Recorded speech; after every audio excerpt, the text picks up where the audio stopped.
Does love really exist in this hedonistic world of ours? Or is it only our selfish needs, our own desires that fuel the potion? Does she love me? Love me not? Or does it really matter? What hellish alchemy, if it does? Hi, I'm Rachel. And I'm Matt, And this is Come In 81 Kilo. a Forever Night podcast.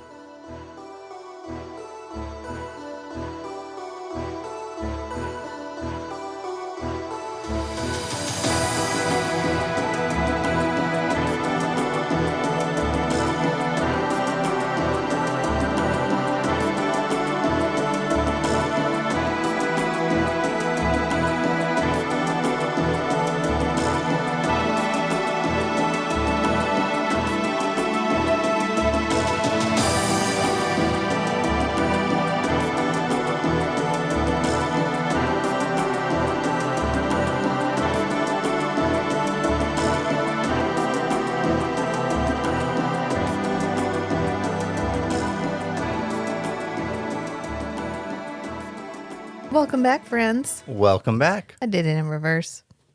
We're learning eventually. We all learn eventually. That way we don't forget. Change is the only way to get better. Yeah, it's true. Evolution is the only constant. It's time for another episode, a Forever Night episode. Forever Night Season 2, Episode 23, Be My Valentine. Or Valentine's Day. Fucking finally. I have been waiting for this episode. I can't even tell you how long. Do you know how much I wanted to talk about the fact that LaCroix had a love interest? And Yeah, this is a very LaCroix-centric episode. yeah, I've been waiting for this episode for a really long time. However, we tried to watch this episode on the Roku channel. We did watch this episode on the Roku channel. And you know what makes me sad? Okay, first it was on Amazon and they had all 3 seasons. But season 3 was like, out of luck, son. You can't watch this. And then it had incorrect episode titles like We Will Replay, which it turns out on Apple TV, it also says I Will Replay. Dear Jesus, it is I Will Repay. Someone please go fix that. And then it moved to the Roku channel. And not only does it not even show that there's a 3rd season, but season 2, the episode numbers are all different. And so they're like randomized, basically. Yeah, I think they joined the season number and the episode number together. For some of them. For some of them, not all of them. For not all of them. And you know why this bothers me? I know it feels nitpicky, but it's because it's the hallmark of an unattended property. This is a property that has no ownership. Nobody's taking ownership over the... It's in a digital scrapyard. Yeah, it gets shuffled around. Every time it moves, whatever errors got put in it from the previous streaming service, just shuffle with it. And new errors get added. Yeah, new errors get added, and nobody's going in there and cleaning it up. And that's what makes me sad. That's why I harp on it, because that's the hallmark of an unattended property. If anyone would like to turn over the rights to all 3 seasons to Come In 81 Kilo, that's an available option. I will definitely take care of this property for you. I'm here for you. You just let me know. But anyway, we finally watched Be My Valentine, and I mention this because on the Roku channel, it's just Valentine's Day, which is the incorrect name of the episode. Ugh. Casuals. Amateurs. But yeah, this is our LaCroix character development episode. Ding, ding, ding. Finally. And our plot device to keep Natalie and Nick apart. This was, you know how I said that the interpersonal relationships, the character interactions are the magic of this show? This is an excellent example of how they can be so magical when everything lines up correctly. Especially the mouth stuff. God. We are going to get there, and I know you're ready because you ambushed me and tried to do the patented Nick extract your soul through your lips that's on full display at the end. From your cheek. And I screamed and ran, and so I know you're very excited to talk about it, but we're not there yet. We have to go through the episode like we do. We have a public, they have expectations. We have a process. So we start with a crime. It's interesting how we've shuffled up the cold open several times this season, and now we've settled back into, we just open with the crime. And it's the woman arriving at home. Her name is like Terry. I think we see her name on the thing, on the envelope, but we don't ever actually like learn her name. And she checks her mail and she finds a Valentine card and she opens it and it has part of a poem. But my favorite part about this scene is she's clearly like a wealthy, posh Torontoite. And she sits in this chair, which is supposed to be like the poshest chair. And it's pastel floral. It's the most grandmother floral chair. She's like, oh, this is my posh chair. I don't know why that bothered me. I was like, look at her chair. It's so dated. Whatever. It's all right. I probably would buy this from a thrift store, so it's totally cool. And she reads her card, part of her poem, and then she looks up, and the last line of the poem is spray painted on her wall. Now, what was happening in the 90s that these women are not immediately freaked out by shit that any normal woman should be immediately freaked out by? Mystery man appears in your apartment and tells you he's there to save you. Absolutely, thank you. I'm glad you're here, mystery sir. Man appears on your balcony when you live multiple stories up in the air. No problem. That's perfectly fine. If I got a card, I walked into my living room, I looked up, and there was anything spray painted on my wall, I am not going to read it. You're going to be pissed. I'm just going to fucking bolt. I am out. I'm not like, oh, does that rhyme with, and you will be mine? She goes, and you will be mine. And then she just stands there for a minute like, huh. And then she's like, oh no. What? Yeah. Yeah. What? And then of course he's right there and he's like, there's blah, blah. stuff in my house and there's vandalism in my house. Yeah. Who's to say the vandal is not gone? Correct. Yeet. Get out of there. Yeet the fuck out. Don't stop and make sure it fits the last. Oh, did my beloved fiance creep into my house and write a very nice romantic thing in red spray paint on my wall? In sloppy handwriting. And we really bury the lead that they don't even look into whether or not she has a fiance. They're just like, oh, she must have been romantically desperate, and that's why she was so taken in by this card. Yeah. What? First of all, that's assuming that every woman is just pining for her mate. And isn't she? I know that was rhetorical, so I'm not really going to address it. But no, there are lots of people who are not out there like, oh, I'm so desperate for a man. There are better things to do. I mean, you can be desperate for physical connection. You can want emotional connection. That's fine. Should that have been their go-to? No, they're like, oh, this woman's obviously single because she was so excited that a man even paid attention to her. She probably saw that writing on the wall and was like, oh, somebody took the time to break into my house and give me a gift. That was so sweet. That's the sweetest thing anyone's done for me in years. Oh my God. But after she gets choked, we cut to the intro. And boop, through the intro, we come back. And we get our first hint that everything's not okay with LaCroix. Guys, LaCroix is not okay. A hint.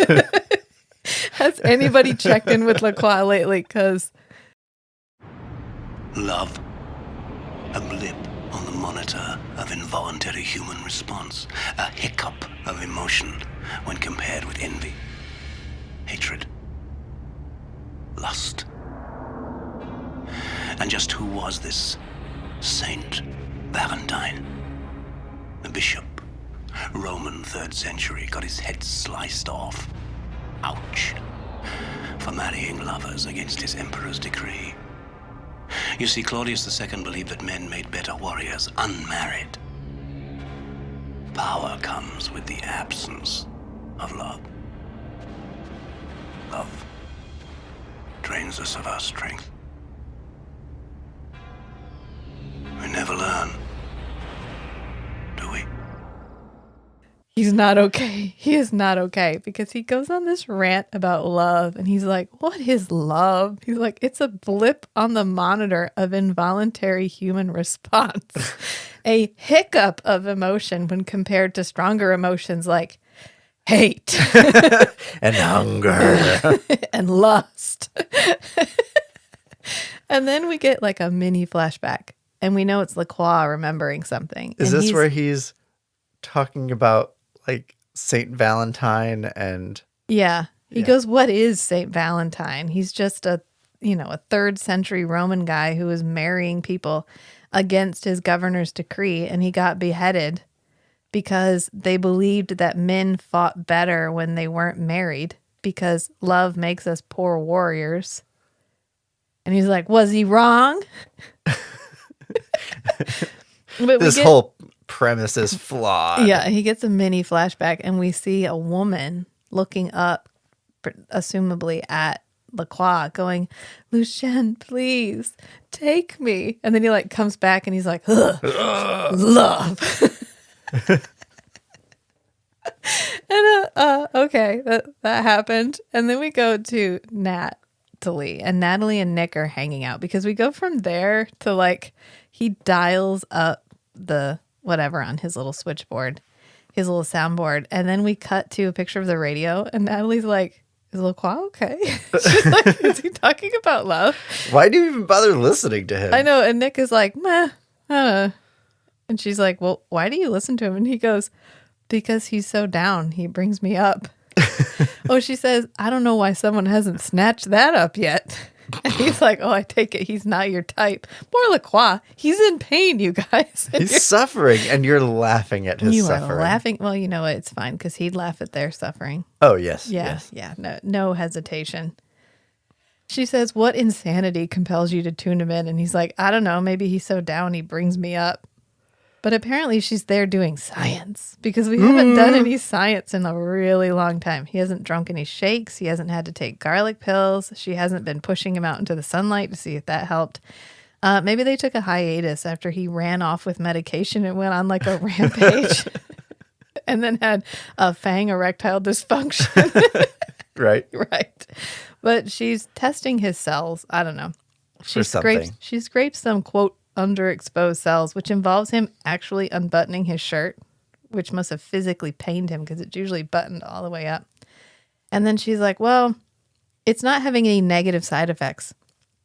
So maybe we should go ahead and double your dose. And he's like, that. there might be a reason why I'm not having any side effects because I kind of have not been taking it. And she's like, ugh. I figured. Does he take these pills with water or blood? He must take them with blood, or he just dry swallows them. He just he just raw dogs the multivitamin. He's like, Here's a question. Okay, so most of the time when I have to take a pill, Yeah. I just get some saliva going. yeah, well, you have an Do excessive amount of saliva. Do vampires salivate? I mean, And if they do, why is it clear and not blood? I don't know, because he sweats blood. Yeah. So that is not a clear. Okay, this is a rabbit hole because my mind immediately went to other bodily secretions. Are those clear? That would be weird. I mean, they can't have children. There's actually no point for him to ejaculate. But Does he actually have to pee like in Demon Under Glass? I don't know. How does he rid himself of the excess fluid, or does that just sort of evaporate out through when he breathes? Like when you burn fat and you exhale? Yeah. Yeah, when your body processes fat, it just gets turned into carbon dioxide you know what? I and don't. byproducts, This and you breathe it isn't. out through This your isn't lungs. a thing that we can solve. Okay? I mean, it would help him if he had to pee. It would help him blend in because he'd have to take bathroom breaks periodically. Yeah, can you imagine standing in a urinal next to a guy? He pees pure blood, and they're like, "Are you okay?" And he's like, "Yeah, I got a prostate thing." It's just like, don't worry about it. I got a UTI. I eat a lot of beets. So many fucking beets. He doesn't use the urinal. He sits down Oh, okay. in the stall. Yeah, which I didn't know beets can change your waist color. Did they do you? I haven't paid attention. Okay, apparently beets contain this thing called bituria, which is like Yeah. a colorant. And for some people, you can break it down and you don't notice it, but other people can't break it down, so it passes through unchanged. And so it literally can color your waist. Either one. Interesting. I don't know. The kids listen to a podcast about poop, so here we are. So, anyway, somehow she can tell that he's not been taking them because she went ahead and got him an engraved sterling silver pill box because she hands him a price. She could have just handed him the pill box and been like, here you go, which she could have just gotten one off Amazon, just like a plastic pill box. But she's like, here's a sterling silver pill box that I had engraved, but this is not a Valentine's thing. Totally platonic. This is totally platonic. And it says, don't forget your vitamins, love Nat on the inside cover. And it occurred to me, he has an engraved watch from her already that says to the man who has all the time in the world. Yeah. And then she just gave him this. I wonder if every time she goes into the jewelry shop, the guy's like, haven't got him yet, have you? And she's like, shut up. I just need another engraved thing. And he's like, what's it going to be this time? She's like, a pill box. And she does she just keep the order form at home? And she's like, yeah, it's time it's for already another one. partially filled out. Yeah, he's got engraved everything. He's got engraved glasses, Every 6 months, she gets him a new engraved something or other. engraved thing. Yeah, he's got an engraved pocket watch too. He's got a lot of engraved shit. He really should just like unpack. He should line it all up and be like, okay, LaCroix gave me this pocket watch that says like forever or something on the inside. Remember, because he gives it away in, I think, Father's Day. Mm-hmm. And that's when LaCroix shows up and LaCroix has like the jaunty noir hat. And he's like, you either have this watch because you killed him or because he gave it to you. And then he also has that pocket, that like wristwatch, because that's how he gets framed in Killer Instinct. Yeah. And now he has a pill box with Love Natalie. And Natalie's like, but it's not like a thing. It's not like a thing. And Nick is like, oh, okay. Because we just had this conversation about how Valentine's Day kind of makes fools of us all. Not only did LaCroix talk about it, kind of disturbingly, but also Natalie was like, yeah, it's got everybody in a tizzy. I even heard Cohen whispering sweet nothings in the phone. And Nick's like, aw, she should. Yeah. That's so sweet. Why shouldn't she? And Natalie's like, yeah. Why shouldn't she have someone to love, Nick? Well, you know, it is almost Valentine's Day. All this talk of love makes people do very strange things. I actually saw your captain whispering sweet nothings into the phone today. Cohen? Of course, why shouldn't she? Why, indeed? Totally platonic Totally platonically mad at you about coworker. this. But she tells him anything to make you feel more human. This is not a gift. It's just to make you feel more human. And he's like, I do sometimes. Certain times. Around certain people. Wink, wink. And Natalie's like, me? She gives him this really hopeful look like, are you talking about me? Are we talking about me? And then both their phone and pager goes off. And she's like, they're kind of giving each other significant looks. yeah, like, bon chicka wow wow. And then all of a sudden, beep, beep, beep, beep. And she says, there's only one thing that makes both of us this popular. And then we go to the murder scene from the opening, which you'd think would be a killjoy, but Nick is immediately ready to talk about stuff again. Yeah. Oh, that's at the next one. When After they're they just synchronized. made out. Yeah. Yeah. Ooh. So I think if this is Only the Lonely, take 2. Because in Only the Lonely, Nick fucked it up.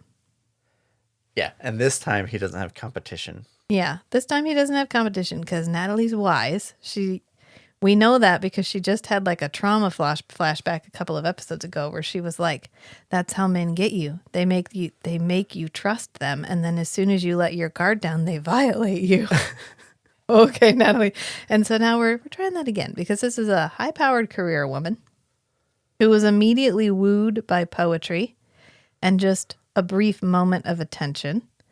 And then she gets killed. Strangled. Yeah. And Natalie's like, do you remember those hearts you got in school that had the little phrases on them? Like, I love you and whatever. And Nick is like, No. No, actually, I don't. I don't have any memory of those. You wouldn't. And she's like, oops. oh, right. Well, just trust me. This is nothing like that. Oh, okay. Now, I love her popped collar, though, because she's got a little vest, pant. Yeah, suit Natalie jacket. gets a vest this episode. She's a little fancy. And she's got like a really kind of an oversized white collar, but not ridiculously oversized. And then it's popped. It's a nice outfit. And Nick is like, Nick, who clearly understands that Natalie likes him because he just kind of poked her to see if he could get a response. And he got the one he was thinking he was going to get. And so kind of in a Skanky-esque moment of not being able to read the room, he's like, you'd think it'd take more than this to sweep a woman like her off her feet. And Natalie's like, well, I'm going to have to disagree with you there. Like, I get it. I get it. A simple gesture can be very powerful and very seductive. And, you know, he was just banking on her vulnerability and he found it. You think it would take more than that to sweep a woman like her off her feet? Can't say I don't identify. She looks like she had a demanding career, probably consumed with her work, not much time for affairs of the heart. Sometimes it's the little things that sweep us off our feet. And Nick is like, oh, yeah, I mean, I guess, yes. I don't know. What are we talking about again? Because then we get a flashback about a moment of vulnerability. When he and Jeanette and Lacroix are like running in out of the sun. Now, is this Nick's flashback or is this Lacroix's flashback? They kind of both contribute. So they're both thinking about this moment in time. Clearly, Lacroix is super haunted by it. And Nick is like, oh, didn't I have a sister? I think I had a sister. Hang on. Yeah, it was hundreds of years ago or whatever. Yeah, I don't know. I think I had a sister. Yeah. And so then there was that thing that Lacroix liked her or something. I think maybe. It means more than that to him, clearly, but it feels more haunting to Lacroix than it does to Nick. And we get them darting in out of the sun. And we know this because Jeanette's like, hurry, everyone, out of the sun. Like, thank you, Jeanette. Thank you. It's really helpful because they like run in the door. Yeah. And everyone's fine, but Lacroix's all burnt on the one side of his face. And then we get, this is really dumb visiting your family. I can't fucking believe you made us come here. Because Jeanette's like, you didn't even ask if we were willing to die for this. Right. Because we're not. And Nick is like, whatever. I'm not leaving. I really wanted to go. This is the only thing I have ever asked you for. I wanted to come and see my mom and sister, okay? Because from his perspective, he left, he went to Wales. He got framed for murdering a woman. He got sent off to the Crusades. And he's just been gone for years at this point. And he got disillusioned with the church. He grew a mullet. We all got traumatized. Cut the mullet. He got turned into a vampire. He cut the mullet. And now he's like saying goodbye to his old life. So the last step in that is going to see his sister and his mother to say goodbye. And they're all kind of huddled around this pillar like, this is such a big fucking mistake. And then Fleur appears. Oh, Fleur. And Fleur's like, Nicholas? And so she runs down and they hug. And poor Lacroix is all burned and awkward over on the, like, leaning on the pillar. Like, ugh, this sucks so bad. I don't want to be here. And he actually introduces him. He's like, these are my friends. This is Jeanette Ducharme and this is Lucien Lacroix. No context. They're just my friends. It's cool. We're traveling together. And his mom pops out and she's like, oh, good. You're going to come eat. Let's go hang out. And he's like, actually, we got accosted down the road. We need to sleep. And we haven't slept in like 3 days. And could we really just, one room is fine. We're all kind of it's a throuple situation. We can all stay together.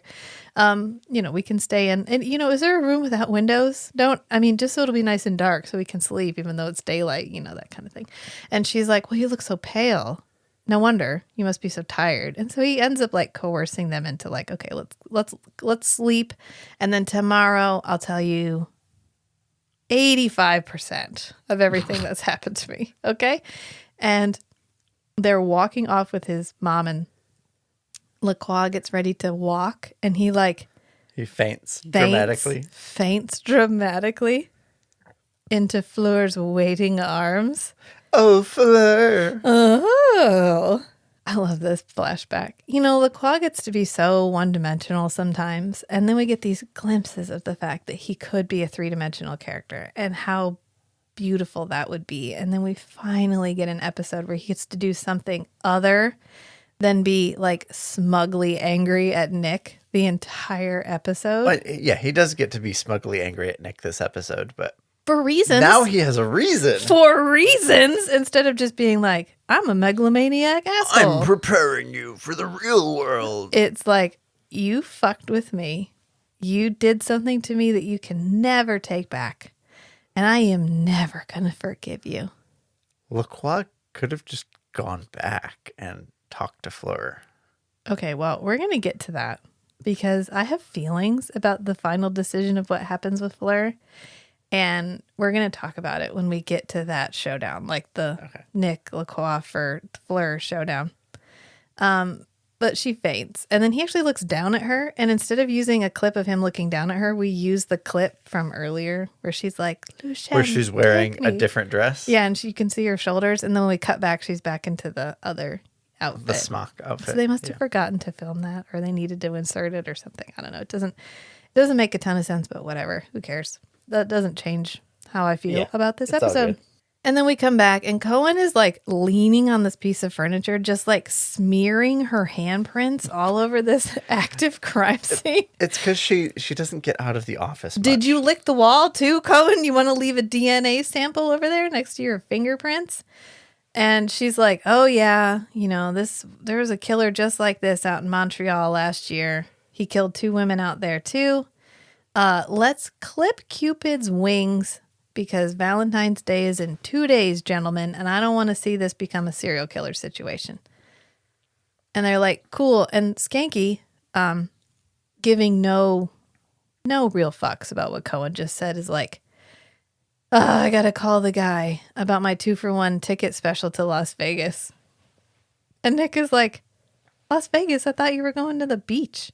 Didn't she want to go to Hawaii Didn't or you something? want to go to Hawaii? And he's like, there's probably a beach and a casino somewhere. That's all That's what she really wants. Yeah. He says, who made it so that there was only 51 days between Spend It All Santa and Shower Her with Gifts Cupid? Like, why are there only 51 days between Christmas and Valentine's Day?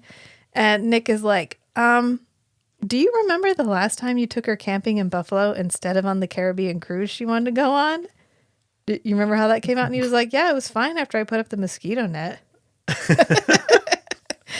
Oh, Skanky. They fold this little Skanky side plot in here so nicely. Yeah. Because it keeps Skanky as like a character in the episode, but it doesn't end up overshadowing or devaluing what's happening with Lacroix. Because Skanky is in this comfortable long-term marriage where he isn't Prince Charming, but he is like steady. He's reliable. He's comforting. He's present, but he's not a knight in shining armor for Myra, right? Myra's desire for a beach is in there, but also Skanky's desire for Vegas.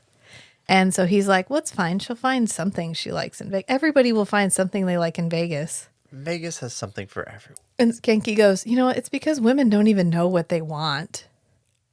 Come on, Skanky. And Nick is like, oh, women don't know what they want, huh? And Skanky's like, no, they don't know what they want. They don't know their own minds. Okay. And Nick is like, I think I know what a woman wants. I think they All right. Let's hear it, Nick. They want a man who isn't afraid to show their love. I seem to recall a fallout when you took her camping to Buffalo as opposed to the Caribbean cruise. Everything was okay, you know, once we got the mosquito netting put up. The problem is women do not know what they want, Nick. Really? Yeah. Yeah, well, I think the killer knew what he wanted. Poetry, a little romance, and he's in the door. You know what I think women want, Skank? A man who's not afraid to express his love. Maybe Nick is wrestling with some things. I know. And then he like looks over at Natalie like, okay, now go. So he walks over and he's like, Natalie, walk you to your car. Oh. And can we just take a moment and say a special thanks for the death of the front pleat on Min's pants. I don't know whoever thought that was going to be flattering on anybody, but it's not flattering on anybody. And no. So just want to take a moment. Also, the flat bottom vest is not an amazing choice. So luckily he only wears it for these 2 scenes. And then we go back to LaCroix because, again, LaCroix's not okay. And he's continuing his radio program. He's unhinged and he has an audience. These are 2 terrible combinations. It's like all those videos where you see like, what did you show me when it was like how to train your boyfriend? And there's one where he goes to like, to talk into a mic and she's like, no podcasting. Yeah. Oh, you showed me that other one where they like take a microphone out of the trunk and the guy like puts the microphone up to his face. They go up to like a drug deal. Yeah. They're like, come on, you're going to love this. He's got the good shit. And they pull out a microphone and he's like, go ahead, try it. And he's like, I don't know. So they try it. They do like these stereotypical just man podcast lines. Yeah. And then he gets it and he just goes completely off the rails. He gets stuck in like a dubstep mix or something. They're like, oh God, he's stuck in the remix. And they have to like knock him out. That's LaCroix this episode because he's like, does love exist? Is it just some illusion? Does it even matter if love exists or not? And what terrible alchemy if it does. Hellish alchemy if it actually does matter. Yeah.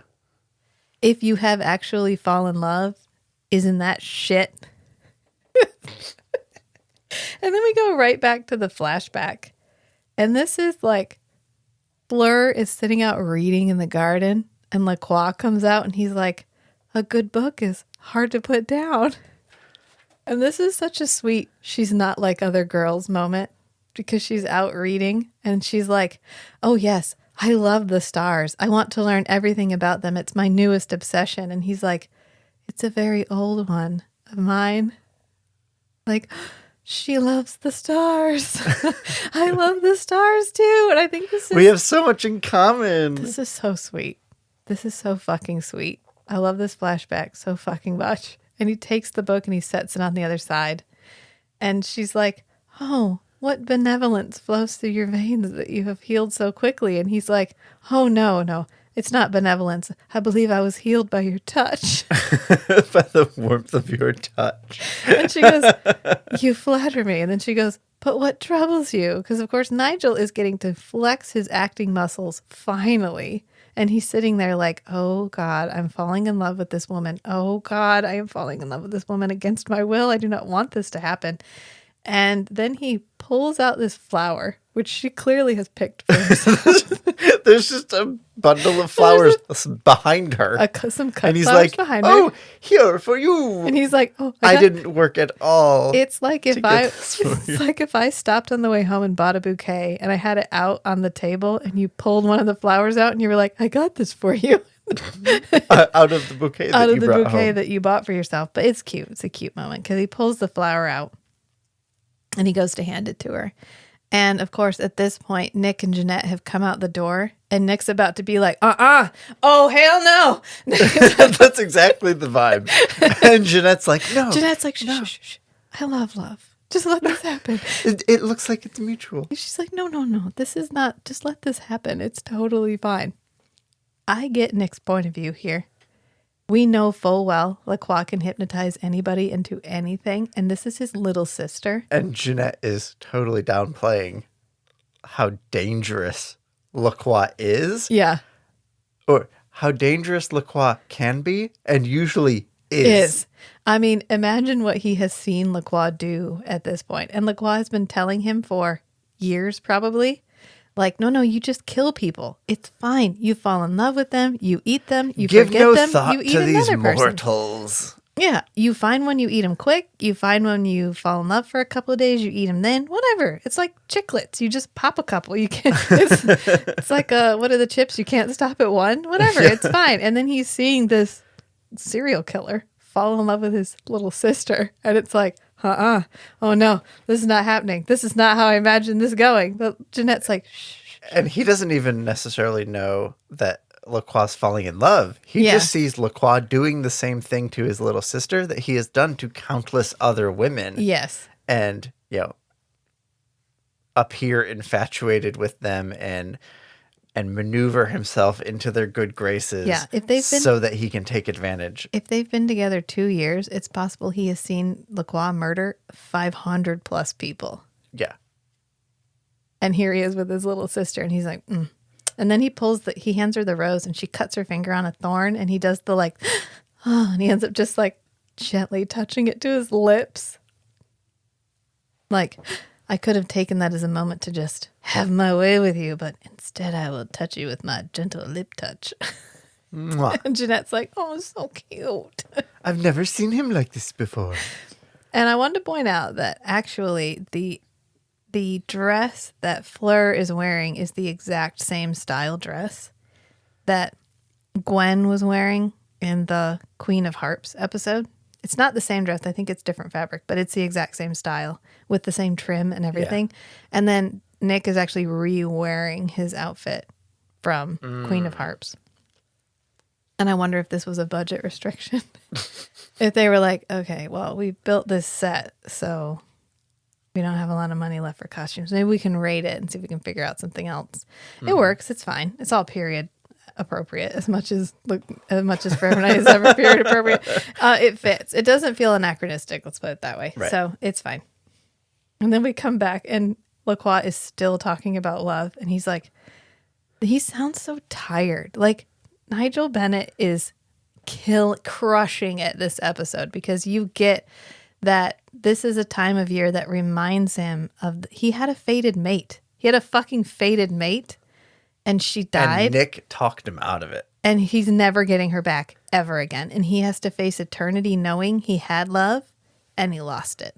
Yeah. And it's possible he's never going to find it again because he's 2,000 fucking years old and he's fallen in love one time. And he's like, just say no to love. A carnival Cupid, or like a doll, and an electric blanket is fine. Say no to love. Carnival Cupid and a electric blanket will give you more satisfaction. Don't ever give them your heart. Don't ever give them your heart. Oh, Lacroix. Wow. And then Nick. So much trauma Nick, there. of course, who is oblivious to Lacroix's slow unraveling, arrives at the precinct and Skanky is looking at a jewelry catalog and he's like, oh, that's something Myra will like. And he gives Skanky a back hug. He like leans over Skanky and like rests his arm on his shoulders. Mm-hmm. I don't know. You shrug like that's fine. It would freak me out. It'd be like, oh God, so much contact.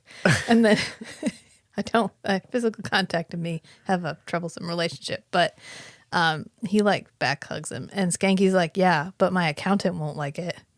And then Skanky watches Nick off screen and he has this like inside joke look on his face as Nick is walking around. I don't know what Nick must have been doing while he was walking around, but pulling some weird face. John Kapelos looks really amused because then Cohen comes and sits down and starts talking. He doesn't break eye contact with Nick. He does not look over at Cohen. He's continuing to look at Nick. And Cohen is like, oh, the psych evaluation came back and says that this guy's smart, creative, but he has an ambivalence towards women that can only be reconciled by violence. And Nick's like, oh, wait, is that Lacroix or me? I can't. Hang on.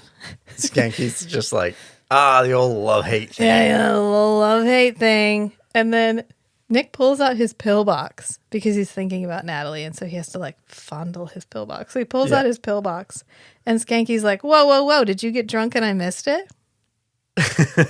Like, are you taking an ibuprofen, whatever? Yeah. And he goes, no, this is vitamin A for my skin condition, Skanky. And then Cohen's like, our psychanalysts predict that he probably does this around the holidays because they always say there's like a spike in this kind of stuff because holidays are hard. And Skanky's like, yeah, especially on your wallet. And then Nick goes, especially if you're single. And he just stands up and they both just stare at it. And he just drops the mic and walks off. I have a feeling that John Kapelos was keeping his eyes on Garrett because he was waiting for Garrett to do some prank. Oh, he may have. I don't know. But it's just hysterical that Cohen, who we know is at least has a child, maybe is married, at least has a child, because in Amateur Night, the one where the little girl dies, she has like the picture of her daughter. Okay. And then we know Skanky's married. So Nick in this whole combination is the only one who's getting ready to face Valentine's Day alone. Other than Natalie. Womp womp. In this particular combination is how I phrased it. And so he goes, especially if you're single, and then he just leaves. And in fact, there's a phone ringing in the background, and as soon as he says that, the phone ringing cuts off, and so it actually sounds like the sound drops out when he says that, and then he leaves. And apparently they go from there to the morgue because Natalie has been doing her autopsy.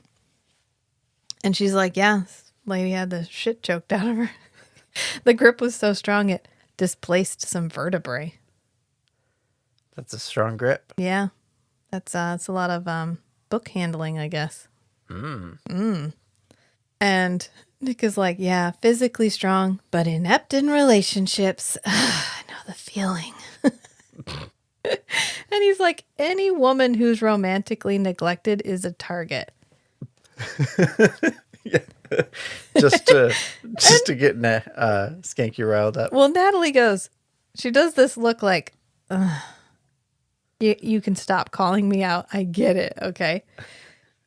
And I was like, Nat, the call's coming from inside the room. I think he's talking about you.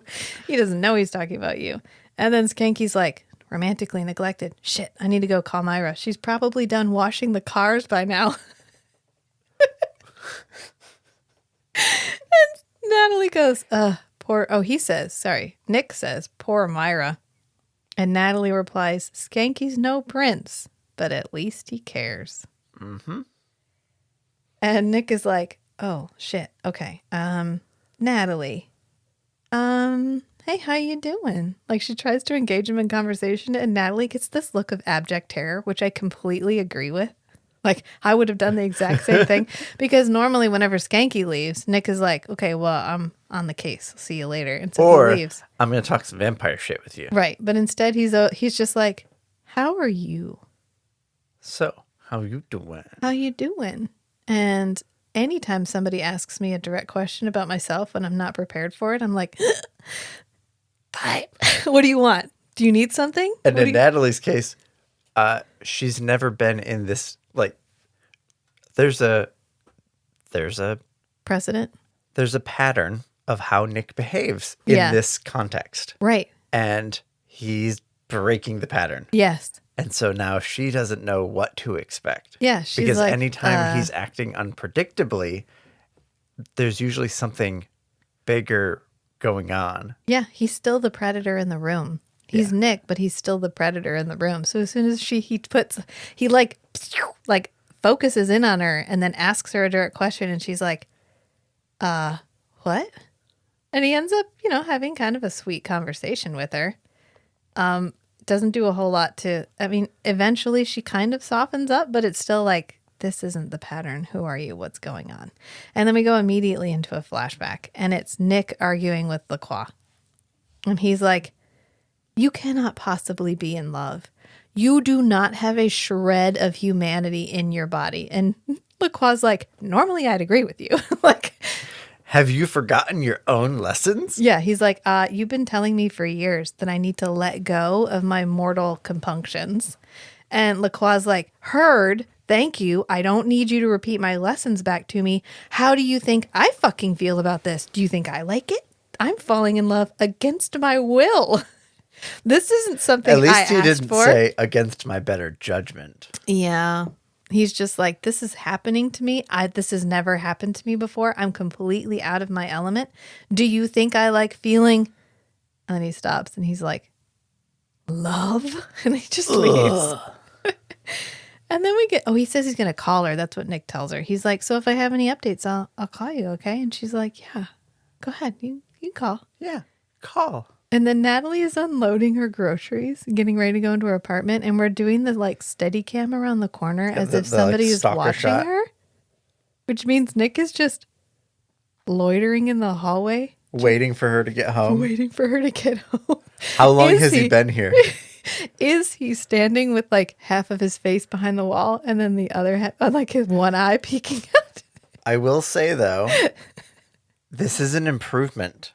Ah, yes. He didn't break into her. He could have just been in her apartment. Right. Yeah. He could have just been waiting, like leaning on her counter, like directly in line of sight from the door. And then she opens the door and goes, ah! He could have appeared behind her. Instead, he comes around the corner. He could have come around the corner when she was trying to unlock the door while holding a bag of laundry, or while holding a bag of groceries and a box of files. But instead, he waits till she puts down the box, or puts down the bag, unlocks her door, walks in, sets the box down, comes back out to get the groceries, and then he's like, "Hey, Natalie." She's like, "Ah! Oh, okay. Hi, Nick." And he's like, "Yeah. You know, Skanky handled the microfiche situation for me. The handwriting matched, so I had a few minutes to spare." And I was just driving and thinking and thinking and driving and driving and thinking and thinking and driving. And can I help you carry the groceries in? She's like, "Yeah, it's fine." So he picks the groceries up and comes in. And then she's sitting on the couch and she's like, "So what were you driving and thinking about?" And he was like, "I was thinking about, you know, everything, nothing, us. I was thinking about us." And she's like, "Oh, what were you thinking about us?" And he goes, "Come here." What are we going to do about us, huh, pal? He could have come around. What's going to happen here? He could have come around and sat on the couch. But instead, he's like, He could have just whooshed over the couch to sit down next to her. just hover over and hover down with his arm over her shoulder. Can you imagine how freaky that would be? Hi, Nick. Just imagine been all the thinking about moves that a us. vampire would have in this situation. The face I'm making right now makes me think I should put more work into putting this up on YouTube. He's like, "What are we going to do about this?" And she's like, "About what?" And he's like, "About how we feel." And she's got this like glazed expression, which can confirm this happens when you are in a certain proximity of Garrett Wynn Davies. This may be an actual involuntary reaction. I have seen this happen also. Matt has witnessed this in person. She's just like, "What? Did you ask me a question? Because I blacked out a minute ago."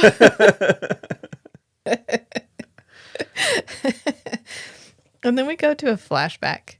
Well, we get... I don't think they mac yet. I think he just like puts his hands on either side of her face. It's a gentle kiss. Oh, okay. And I said, that's the most subtle kiss I've ever seen him give a woman. And I was thinking, in retrospect, we get like the both extremes in this of episode. Kissing technique between him and Natalie. Because there's the way he kisses when he wants to just show that he's interested and show affection, and then when there's the wooing kiss, and then there's the then there's the one kiss. he does when he's literally trying to remove their soul from inside their body. There are only two. We get to see both. Right. There's no spectrum. There's here.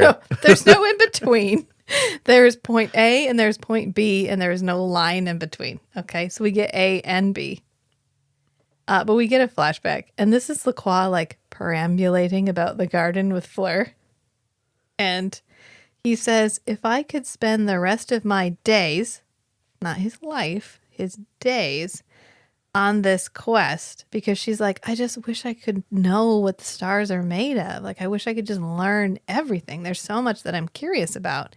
And he's like, "I would ask nothing more than to spend my life satisfying your curiosity." When I gaze upon the stars, I yearn to know what they are and why they exist. Each is unique. Each possesses the potential to reveal the mysteries of the universe. I desire that knowledge. We both seek the same revelation. If I could spend the rest of my days on this quest with you, there's nothing more I would ask of life. I have never felt such closeness. This bond I seem to have with you. It's as if we've been together forever. Yes. Because they're fucking fated mates. Because she's like, I've never felt this way about anybody else. I've never felt this kind of attraction. And he's like, it's like we've known each other forever. And then she goes to kiss him. And he like rears back like, oh shit. I didn't hate that. And then he like leans back in to kiss her more too. It's real sweet.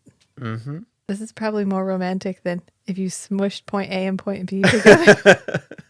Because you don't see that out of Lacroix, and you totally believe that he is absolutely smitten with Fleur. Yes. Yeah, I would say the acting is convincing. Yeah, there's so much chemistry between these two actors. You absolutely believe that he is swept off his feet, completely powerless and unexpected. And then we come back because Lacroix is looking up at the stars again. And he's like, oh, the stars, the only comforting light. Because he clearly still misses her after 8 centuries. And then we find out that Lacroix is standing outside of Natalie's window. Watching Nick and Natalie. Because he is not okay. And I'm not saying he doesn't spend a large portion of his days, nights, following Nick around. He has to. Otherwise, how could he most efficiently fuck with him if he didn't keep up with the daily goings-on of his life? However, I don't think he normally spends the entirety of the evening following him around. He does tonight because he's on a mission. And we don't know what that mission is yet, but we're going to find out. But he's like reciting beat poetry to himself. He's so upset. He's pontificating to himself, but he's watching the Makeout King doing makeout things because they're macking in the house. And he ends up going from there to the recording studio, which he's not recording. He's still wearing his jacket, although the light is blinking. So I don't know, but he's not sitting at the desk. And this is when he's like reciting beat poetry to himself. And he ends up saying like, they'll strangle you with your own heartstrings. They'll wrap your own heartstrings around your neck. You have to be careful. He's like, spend your life in one night stands, but don't like commit yourself to one person. That's when you lose all your power. He's just like, love, just slowly degrading. And then there's another murder. And Nick and Natalie show up at the same time. And Skanky's like, whoa, did you guys synchronize your watches or something? And they're like, beepers. Mm-hmm. Yeah, it was our beepers. Yep. Oh, we rode over here together because Natalie needed a ride and I was already at her house. So I was already in her living room right next to her. Yeah, that. And then we go back to another flashback. And he didn't have his car. He probably flew over. Where did he leave his car? At his house? Maybe he let Skanky drive. I don't know. It doesn't matter. That's a rabbit hole. So anyway, we go back to another flashback. Because Lacroix and Fleur are continuing this discussion. And she's like, I just wish I could spend forever with you. Like, I wish we had forever together. And Lacroix's like, well, actually. It just so happens now that you mention it, I haven't really talked about it, but like that could be a thing. And Nick is creeping in the shadows. And this reminds me of, I read a comic about reading romance novels with a ton of spice in them. And it's like 2 people making out in bed.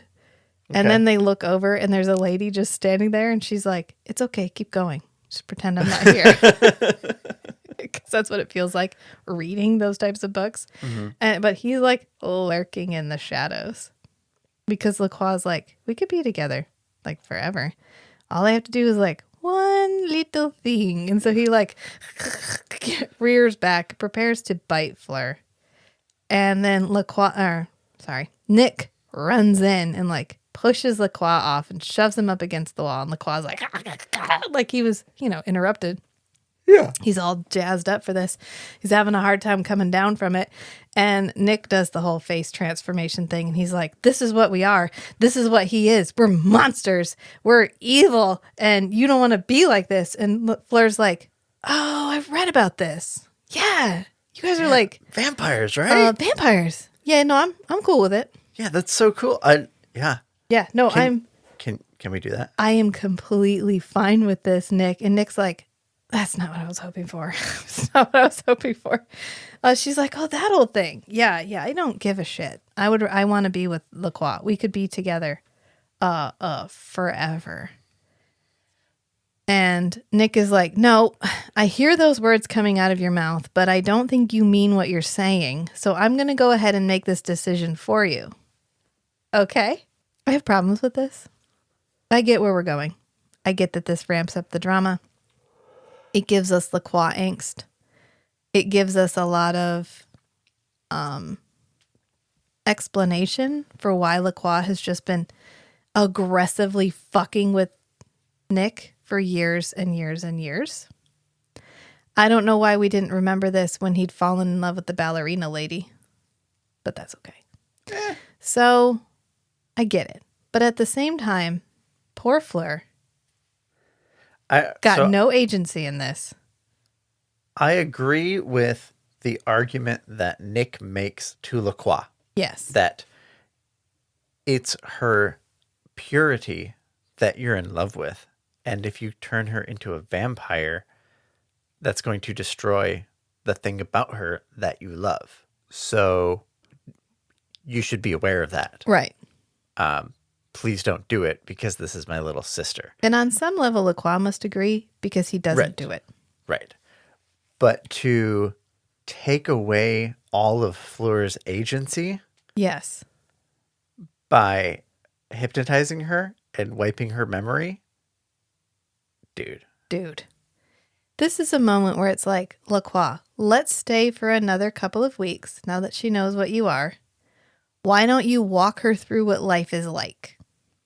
Give her an accurate description of what this is going to be like. Get to know her a little better. Maybe there will be things other than her, like, purity, maybe like her curiosity, her mind, whatever, that wouldn't be destroyed. Yeah. Should she become a vampire?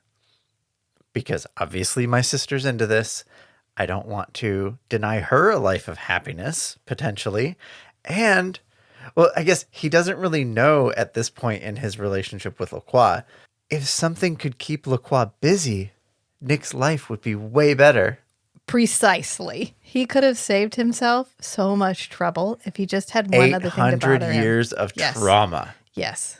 Yep. Correct. That is what he trades for this moment.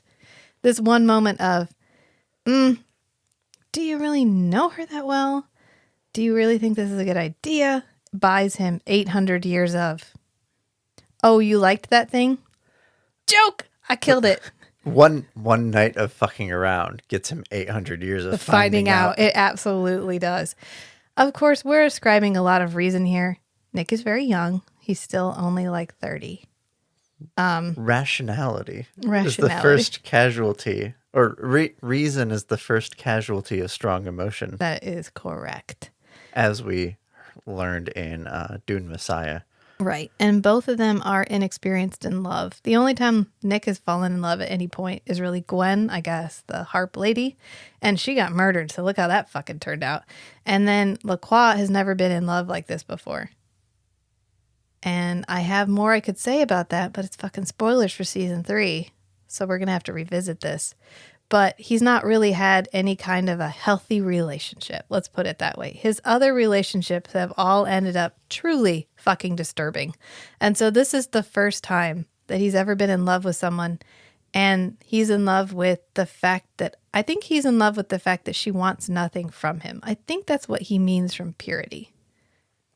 Right, this is she has no expectations of him. Right, he's in love with the fact that she is in love with him. Right, she's in love with his personality. She doesn't know anything about him, about what he's done, or about what he who can he do is, for her. What he can do for her. Correct. Is he rich? Is he poor? Does he have skills? Is he a layabout? Whatever. Yeah. Just they're vibing. Right. And we liked each other. I mean, we liked each other pretty much immediately. This is a thing that can happen. Yeah. And I saw you and we played Magic the Gathering for hours. Yeah. And then you were reading Wizard of Earthsea. It's like, oh. You're like, gotta get that. God, I gotta have that. See, sometimes you're attracted up to one thing at first, and then you find out that there's more things about that person that you like. I don't know. There's a lot of ways this could have gone. I hate how it ends. I hate that Nick is just like, forget you loved this dude. Go to bed. We'll be gone when you wake up. Right. And it seems implausible that LaCroix would kind of let Nick take charge in this situation and push him around. I think because he's in such unfamiliar territory and he's unsure of his own motivations and he doesn't want to fuck it up.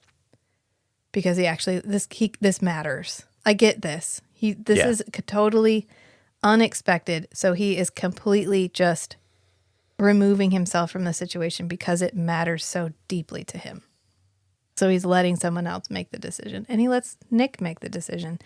And I know, and I don't think it's a very big spoiler, Fleur doesn't live that much longer after this. She has a son and then she dies. Oof. So what a gut punch that like... She doesn't even get a long life. Not really. I mean, for the time period, maybe, but that's the thing I don't get. She's clearly already older. We're going to harp on this for a few more minutes. I'm just going to go because this is something that bothers me every time I watch it. She's clearly like 20-ish. She's probably 20-ish. She's not married off. So how well-to-do could his family be? Because the father's dead. She did not get immediately married. So they don't have any kind of a patriarch. Yeah. His mother didn't get remarried. It's clear that this is not like a thriving household. This is not a household that... Right. We don't see any other staff in the household. Right. So what is he really taking her away from? What would the risk be? Oh, you don't get a short, pitiful life where you die from disease? Oh, God damn it. I'm sorry I robbed that from you.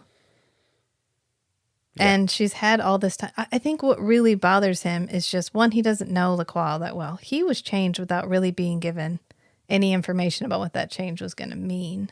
Mm-hmm. And then he spent all this time with LaCroix, who is encouraging him to be a serial killer. And I don't think he's thinking, maybe this softens LaCroix too. Maybe they meet in the middle. Maybe this isn't a situation where LaCroix takes her innocence and gets to do everything he wants to do. Maybe this is a situation where she brings LaCroix back a little bit because he finally has something he cares about that's not him. Because he cares about Jeanette and Nick, but only as an extension of himself, not as people. Clearly, because he's not interested in whoever Nick wants to be. That whoever Nick wants to be is boring, and he wants Nick to be the guy he wants him to be. I can see a situation that would make Nick uncomfortable. If LaCroix turns Fleur into a vampire, but then, like, marries her or whatever, does Fleur become his vampire sister or vampire stepmother? Don't. And things get complicated, and Nick doesn't like complicated. This is my sister mom, Fleur. I don't know. With his brother dad. I feel for Fleur. Yeah.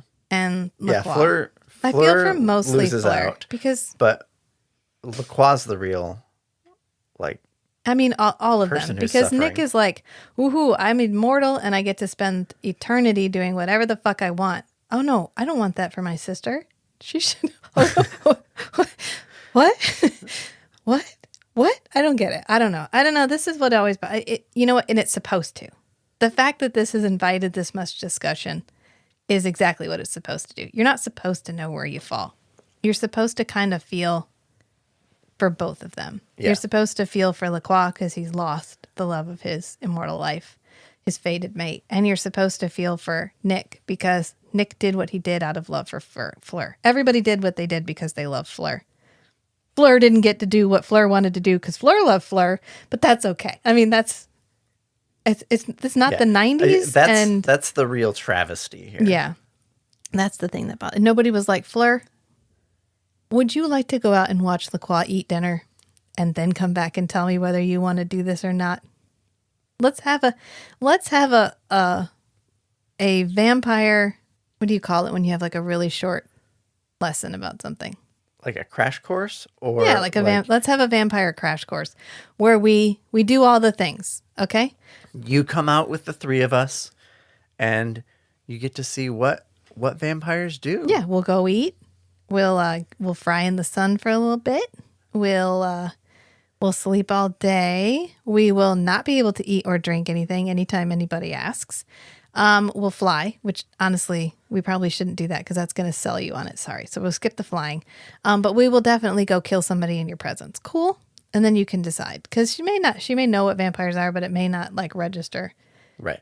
Oh, he kills people like a lot. And at this point, Nick doesn't know there's any alternatives because he's still in his, I chose this, I like it. Right. And he's only being informed by Jeanette and Lacroix, who aren't interested in alternative forms of nourishment. I just wanted LaFleur to be given the choice, I guess. That's what I wanted. Yeah. Anyway, we go back to the crime scene because there's a second crime scene. And Natalie and Nick show up at the same time. And then she's inspecting the body and he comes over and he's like, what do you think? And she's like, yeah, it's probably the same guy. I mean, it's pretty fucking obvious. Look, he wrote on the wall. And Nick is like, no, fuck the crime scene. What do you think about us? So they start and she's chatting like, about them. She's like, oh, yeah. And then Skanky walks over and she's like, yeah, time of death was definitely about 6 hours Definitely ago. strangulation. Definitely strangulation. The quick topic switch is really... like, great execution, Catherine. Well done. And then Nick starts to put some things together because Skanky makes a crack and then he like looks over at the thing about, because this one, the fiance's there. Yeah. So they can't not notice that she was engaged. Yeah. And he's like, was the previous lady engaged? And Skanky goes, yeah, her mom said she was. And if anybody knows, her mom would know. And then he's like, were the other two women engaged? And Skanky goes, hang on, I've got that information. He comes back over with a clipboard. And they're like, yeah, they were. Everybody was engaged. Oh, maybe that's a pattern. That's okay. And then he's like, okay, what did the other two do? And so he lists them off. And then he's going to tell him the third one. And Nick goes, yeah, I know. She was a ad researcher. And then they realize that all of them have library books. All of them have, research stuff. Library books. They've spent time at the library doing research stuff. Yeah. And Skanky's like, I have the sudden urge to renew my library card.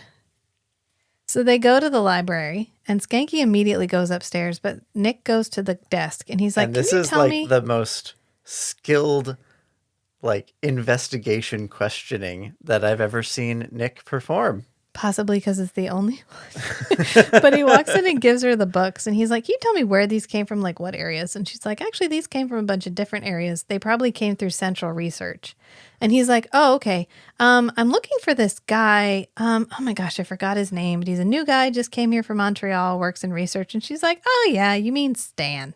He's one of our best researchers. He's quite the character. Everybody loves them. And Nick is like, oh, okay, great. And so meanwhile, Skanky's gone upstairs, walked directly up to Stan and was like, hey, I'm looking for a researcher who might be able to help me. Who just moved here from Montreal. And then he pulls out his police badge and Stan's like, oh, shit. He pushes over the cart, scrambles in the desk, gets a knife, grabs his female coworker and holds the knife up to her throat. And then he books it. And he ends up pulling this cart in just as he goes around a corner. So when Skanky goes to chase him around the corner, he takes a header over this cart. And Skanky just goes, night. Not knowing where Nick is at all. Because it doesn't matter. Because he knows he's going to hear him. Because Nick, when it comes down to it, Nick will be where he needs to be. Right. He knows Nick is going to hear him no matter what. He just goes, night. And Nick, whoosh, he doesn't even yell out loud. He's just like, night. Night. And then Nick flies off from where he is and tackles this guy against the wall. And he's like, happy Valentine's Day, Stan. Yeah, the serial killer plot line gets wrapped up really cleanly. At 27 minutes. Yeah. It gets wrapped up at 27 minutes because the rest of this...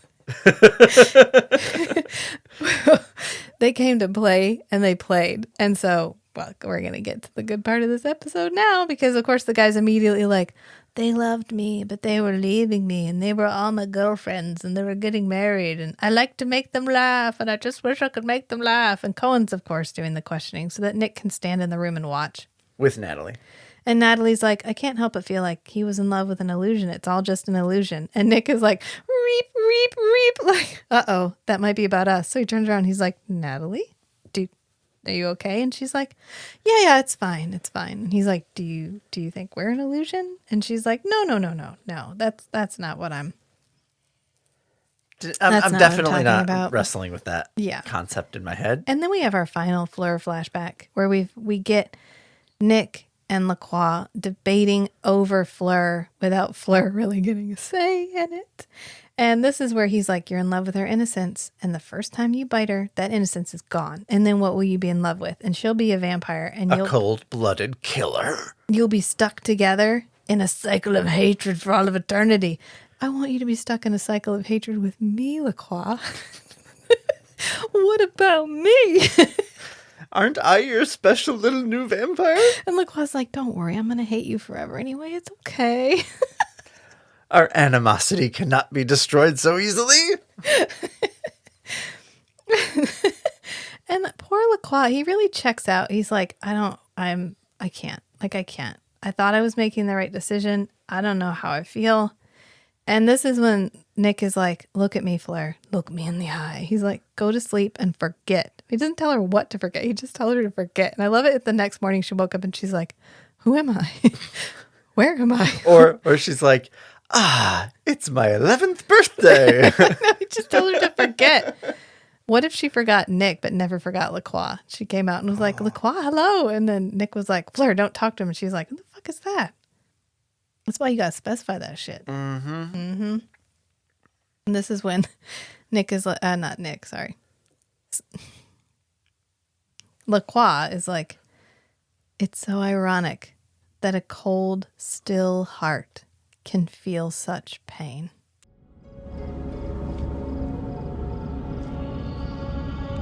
It is a great irony, is it not? That such a cold, still heart can feel such pain.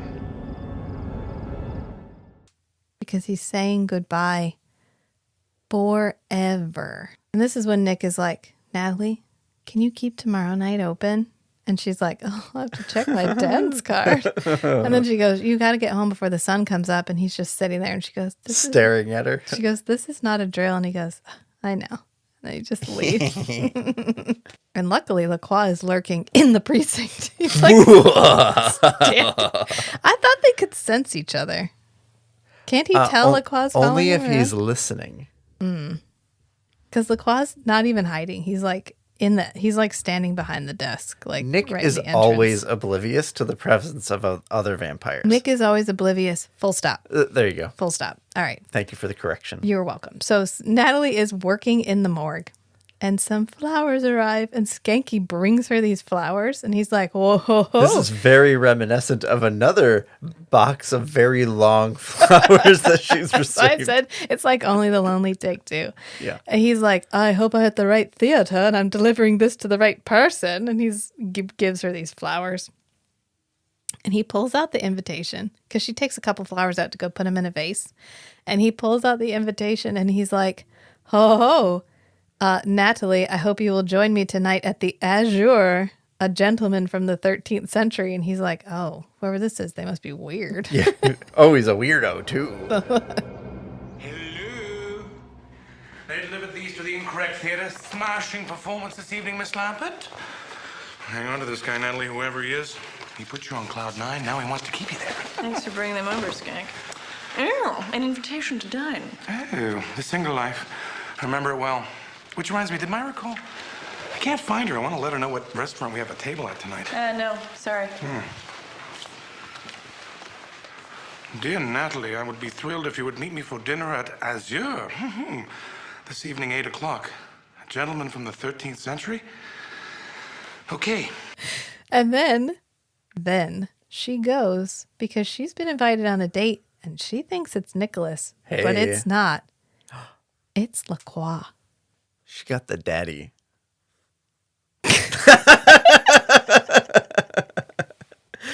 Gotcha. God. Thank you. Wow. Okay. Now LaCroix is a daddy. Well, not. I can't. It's in my head. Okay. And it's funny because she's never actually met him. So she walks in and she's like, hi. And he's like, oh, sorry. I thought Surely perhaps you'd you know me. who I am. Surely Nick has talked about me. She's like, oh my God, I didn't recognize your voice without reverb. He's like, it is I, LaCroix. It is time for you to meet Nick's parents. You know, me. And she goes, I thought you'd look older. You know, like, look, I thought you'd be older is what she says. And then she goes, I mean, look, I thought you'd look older. And he goes, fucking charmer. You want to talk about a daddy line? He goes, I heard that you were pretty, not that you were exquisite. And I'd heard that you were pretty, but not that you were exquisite. Hot damn, LaCroix. He could just woo her away from Nick. Oh, yeah. Yeah, that wouldn't be hard. But instead, he's blunt instrumenting this because he's not okay right now. Okay, Right. he's in a He's in off a his trauma game. spiral right now. Okay, but he bought out the whole restaurant, and she's like, "Oh, that's nice." Instead of being like, "Oh my God, he's gonna kill me." I think she is fairly terrified at a certain level. She is once he starts describing how much he likes opening champagne. She's like, oh shit, I'm alone in this restaurant Right. with a fucking tiger Yeah. and it's hungry. I don't think it immediately checks out for her because she spends a lot of time with Nick. And to her, Nick is a vampire because she's kind of interacted with Jeanette, but Jeanette is fairly tame. She has her little Yes. like lair that she lives in, and she kind of does, you know, goth girl shit, but she doesn't do like hyper violent, I'm capable of killing anyone, I have zero remorse shit. Right. Like LaCroix does. So she's spent time with Nick, who we canonically have established is a fat house cat. Yes. Not realizing that his dad was a tiger. Yes, a predator. An apex predator is what LaCroix is. And I don't think she quite realizes that's who she's in there with until he pulls out the champagne. But we'll get there because then we cut to Nick because Nick's actually trying to call her and she's not picking up. Because they're supposed to get together tonight. And then he gets a call from Skanky, and Skanky's like, have you seen Myra? Because he asked Natalie earlier. He was like, did Myra call here? She's And we missing. get to see Skanky's house. Yeah, not Skanky's closet man cave bedroom thing where his feet were like resting on his TV, which we saw in a previous episode. But like, oh, this is what his house is really nice. Oh, okay. Yeah, this is probably his living room. Because he's in his house, and he's like, have you seen Myra? And Nick is like, no, I haven't. And he's like, because I got home and she left me a note. And it just says, I'll see you later. Do you know what that means? And Nick is like, I'm sure it'll all work out. You'll see her at the airport. He's like, Yeah. we have a flight at 6 o'clock tomorrow to whatever. Vegas. We're flying to Vegas at 6 a.m. And he's like, Nick's she'll be there. She'll be there. Just don't worry about And it. he's like, okay, I mean, if you say so, I guess. And then he hangs up, tries to call Natalie again. Doesn't work. So he goes to the morgue and he finds the flowers and he looks at the card and he's like, Oh God, it's happened again. fucking LaCroix. Of course, it's the same flower that he gave Fleur. A little white rose. That's part of how he knows. He's like, oh God, it's LaCroix. So he goes out the back door and he just whooshes it off. Carnations, the little ones. The pink flowers. Okay, that's a Grand Magic reference. We need to figure out if they're going to make a DVD. Sometimes they make a DVD of these. If there's a DVD of Grand Magic, I highly suggest you go and watch it because it was really, really good. But there's a scene where this little girl is trying to describe to somebody what her favorite flower is. And she's like, I like the carnations, but not the big ones. You know, the little pink ones like they tie on baskets. And then she tells this story about watching horses eat hay. And in the hay was this little pink flower. This little carnation. And she had to watch the horse eat the little pink flower. And she, And every time it comes up, she just bawls. yeah. And they're like, yes, we know the horse ate the carnation.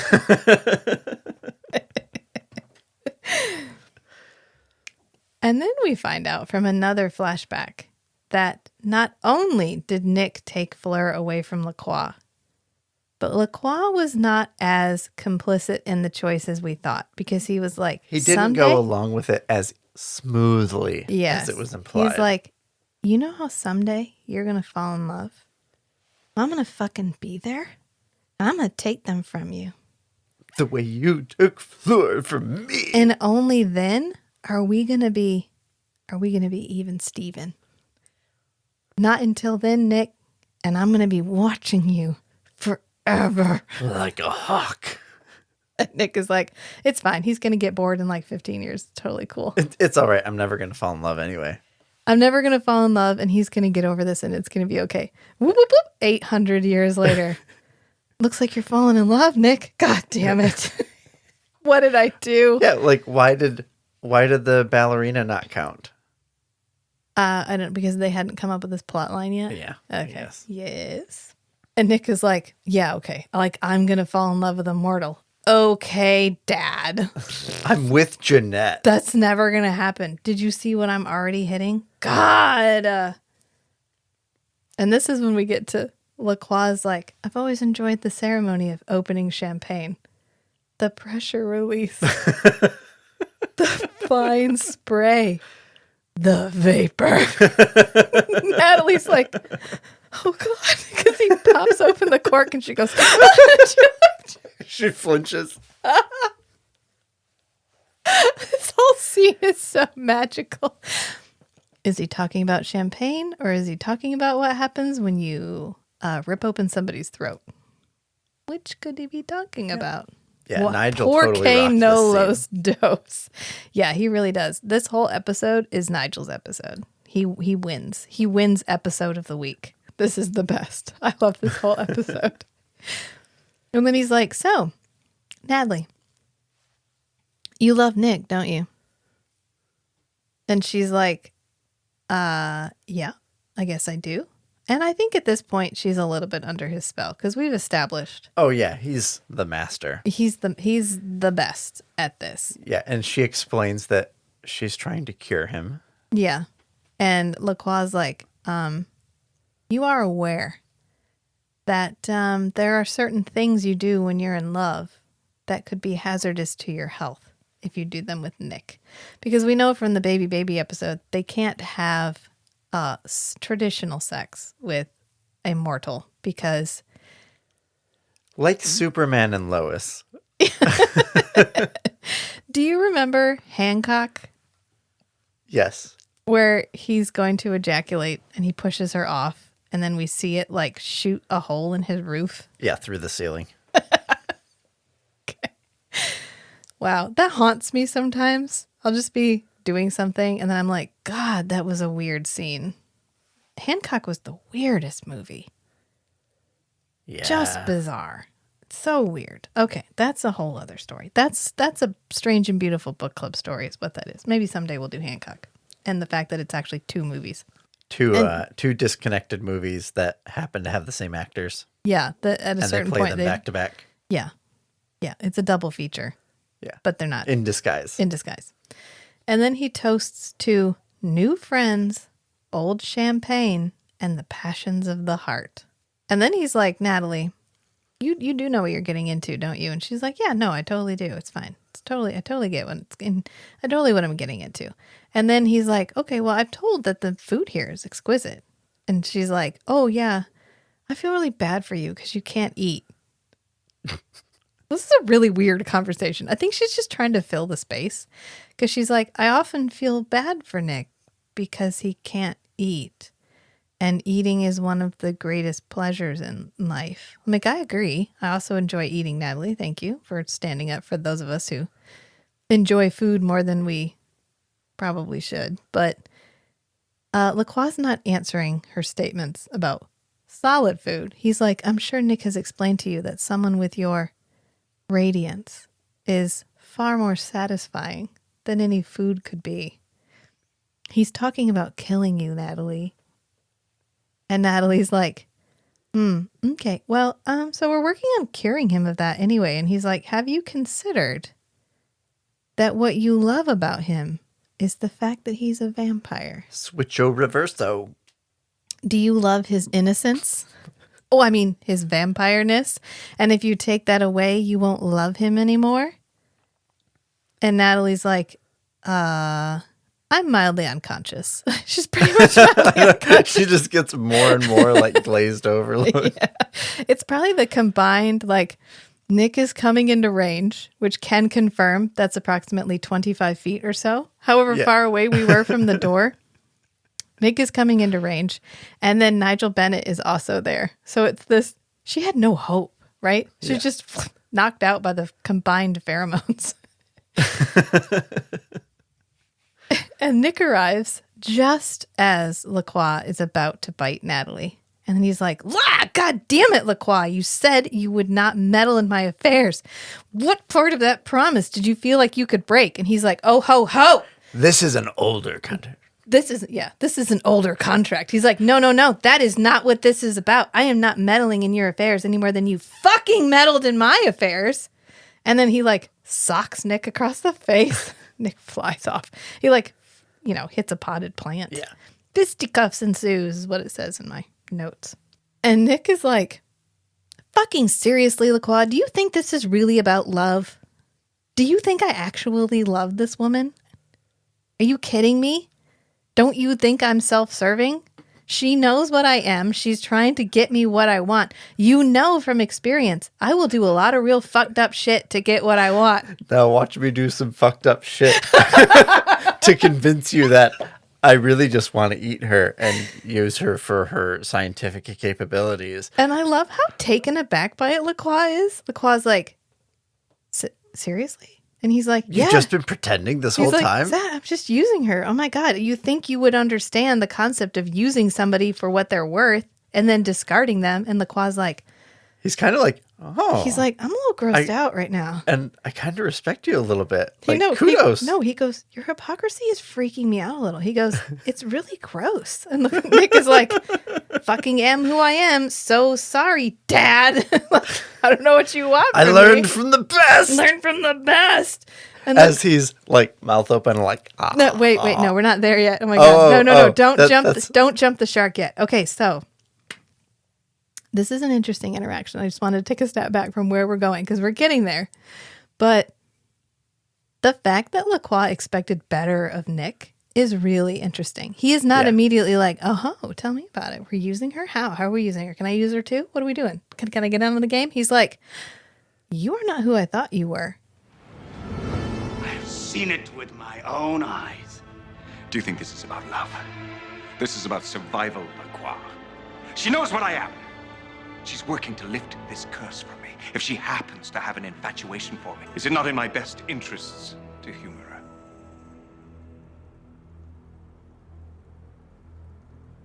Hypocrisy from you is even more sickening than I expected. Perhaps it's my logic that disturbs you. And I wonder if, even though Lacroix's part in this push and pull relationship is that the constant push and pull actually keeps him from going too far. Yeah. Like he's got something to pull against. And like we've talked about that with Jeanette. Like, Nick is an anchor for Jeanette to maintain like a predictable distance from the human world. Right. And she doesn't drift too far off into vampire la la land. And maybe there is nothing that says that he's not that for Lacroix too. Right. Yeah. Lacroix may treat Nick as an anchor for humanity, and he's just not good at showing it. Right. Maybe he likes the pull. He can't stop himself from doing the pull, but he has to have something to pull against. Yeah. He has to have Nick to pull against. And so when Nick is like, yeah, I'm a little bit more like you than you thought, Lacroix's like, yeah, I don't like that. I really don't like that. Also, I'm being robbed of my revenge, but I don't like that. And then Nick flies, but he only flies like 10 feet. Yeah. He's standing on one side of the table and then he just like gently floats down. He could have just walked. It probably would have been faster. And this is the part where Lacroix's like, okay, all right, yeah, fine. Oh, you're Mr. Hypocrite now. Fine, bring her across. Do it. fucking bring her across. And Nick is like, "I'll fucking do it. I'm gonna do it right now." And he's like, "Yeah, do it right now." He mouths her face. Yeah, and this is when he like pulls her in front of him, and he's like, "Yeah, I'll do it. I'll do it right now. I'm gonna do it so good." And LaCroix's like, "Yeah, do it." He's just like waving his face around this scene with is his so fangs long. out, and like going around to one side of her head, then the Rubbing other. his face, like dragging his face on her neck. I'm imagining like between scene cuts, between cutting from Nick and Natalie back to LaCroix. Natalie has like a napkin in her hand tucked wipe just like wipe off her face like Gare, jeez, you don't have to slobber. And every time the camera cuts, she's like, hold on, camera guy, I need to wipe this up. It's getting all over me. The worst / best part, I don't know how you want to phrase this. I honestly check out in all the making out scenes. I can't. It is so hard for me to watch. I get it. They're not like horrific. I do this in any making out scene. These are particularly difficult though because of the amount of mouth contact. Because at one point he tips her head back and then he literally like opens his mouth as wide as it will go and then encloses her lips. Like doesn't meet her lips, just like right. It's like chin to nose and cheek to cheek, just around her mouth. Just on her face. I feel for Catherine Disher, not because of the wet wipes necessarily, but that she is a beautiful woman, and I love Catherine Disher. But there are those of us who do not have a clear delineation between our neck and our chin. It's more of a slope. And there are definitely angles from which that looks perfectly fine, but there are angles on the camera that someone with that should never be asked to achieve. And tipping your head back like that is not her strongest angle. And I feel like they did her dirty because we could have done this scene from a far more flattering angle for her. Right. Even putting the lighting from a different direction could have changed everything. Yes. Or slightly different makeup where we added a shadow there, anything. Again, she's a beautiful woman. There's just some angles nobody looks good from. Slight tangent. I saw a thing about the Barbie movie and they were talking about lighting and they said everybody looks better when they're backlit. Yeah. When the light's kind of coming through your hair, whatever, maybe slightly off to the side, but the light is roughly behind you. Yeah. And so in Barbie Land, regardless of where the sun is, everybody is backlit. Everybody has excellent lighting. Yeah. Except for Weird Barbie. Aw. Weird Barbie is lit directly on her face. Poor Weird Barbie. That's just like one of the dynamics that they had. I felt for Weird Barbie. Yeah. Yeah. So anyway, eventually, back to Nick getting ready to eat Natalie. Eventually, after, I don't know, approximately 25 minutes of him just... It felt like it. Him just straight up just licking the side of her neck. LaCroix's like, okay, I'm going to stop you there. Okay, I'm convinced. He's like, whoa, man, you could just stop for a second. He's like, let's both take a breath. Clearly, you are committed to this. I don't know if you're committed to this or if I've literally blacked out for 25 minutes. But I'm convinced that you do not love her and you've never felt the same passion in your heart that I felt for your sister. So this wouldn't be my revenge to take care of Natalie. So fine, I'll just leave and I'll get you next time. Yeah, I'll get you next time. And your little dog too. Okay, so does LaCroix actually believe Nick, or does LaCroix want to believe Nick because then he doesn't have to destroy Natalie?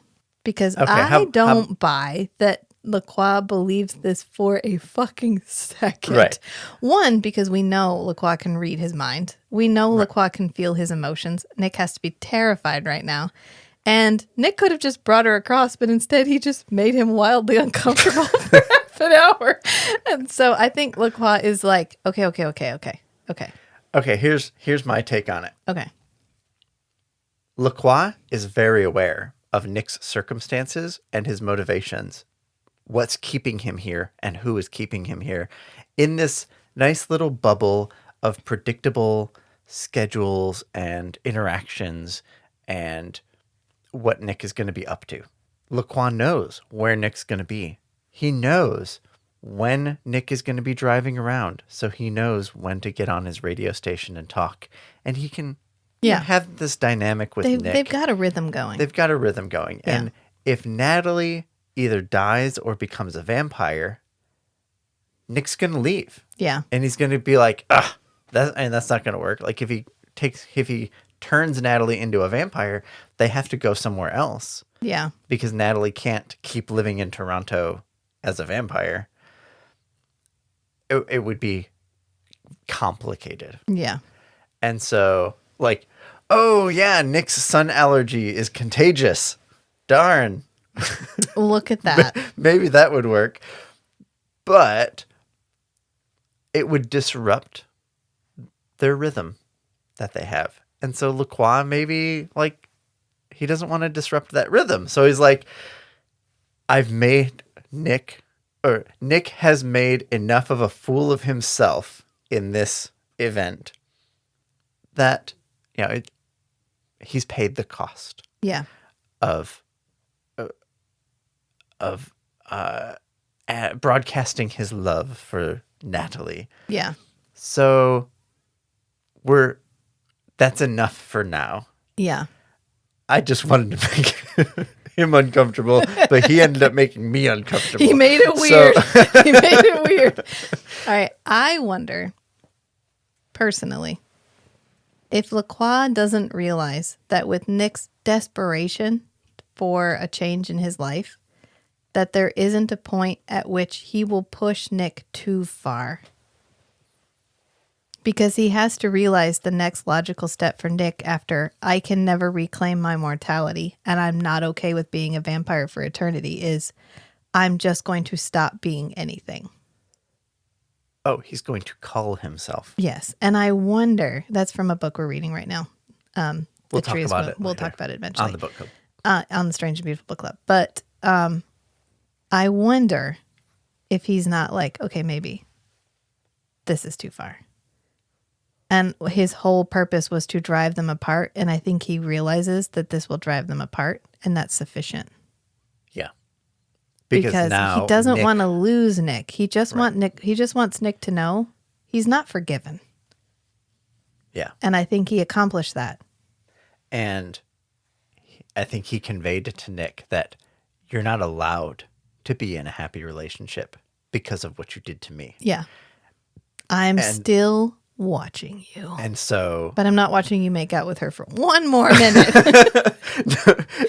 It's not, I'm not going to watch you make out with her. It's, I'm not going to watch you do whatever the fuck you're doing with her right now. That's enough. Got to stop. You turn it off.